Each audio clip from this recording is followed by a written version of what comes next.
Perdues au cœur des forêts enneigées d'Amérique du Nord, certaines histoires se transmettent de génération en génération.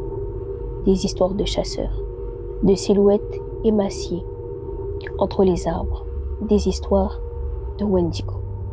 Mais qu'est-ce que le Wendigo?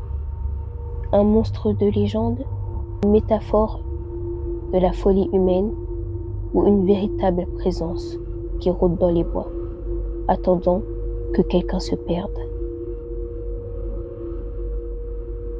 Le Wendigo est une créature du folklore algonquin. Une légende née il y a des siècles chez les peuples autochtones d'Amérique du Nord. Selon les récits, il s'agit d'un esprit maléfique qui possède les hommes, les poussant au cannibalisme, mais aussi un monstre terrifiant, condamné à une fin éternelle. Il est souvent décrit comme une créature gigantesque, aux yeux brillants, un être qui, plus il mange, plus il a faim. Ce mythe n'est pas qu'une légende racontée au coin du feu. Plusieurs affaires ont marqué l'histoire, laissant planer le doute.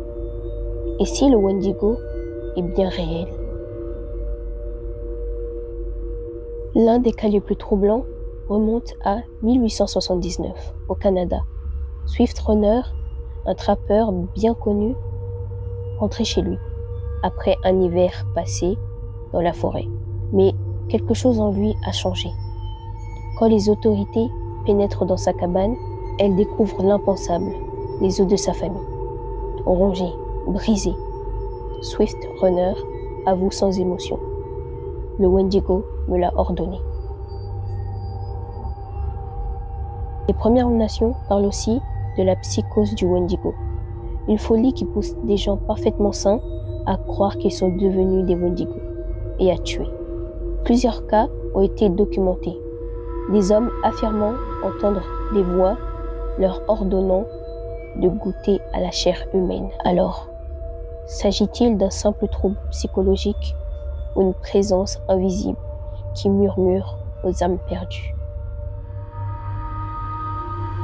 Depuis des siècles, de dizaines de disparitions ont été attribuées au Wendigo, randonneurs, chasseurs, trappeurs. Certains corps n'ont jamais été retrouvés. Et aujourd'hui encore, certains jurent l'avoir vu. Le Wendigo est-il un simple mythe, une légende destinée à effrayer les enfants, une métaphore de l'avidité humaine, de la faim insatiable qui pousse les hommes à commettre l'impensable? Ou bien est-il encore caché dans les forêts profondes, attendant patiemment sa prochaine victime? Et vous, croyez-vous au Wendigo? Avez-vous déjà entendu des témoignages troublants? Dites-moi en commentaire, mais faites attention. La nuit, lorsque le vent souffle à votre fenêtre, on raconte que c'est lui qui murmure votre nom.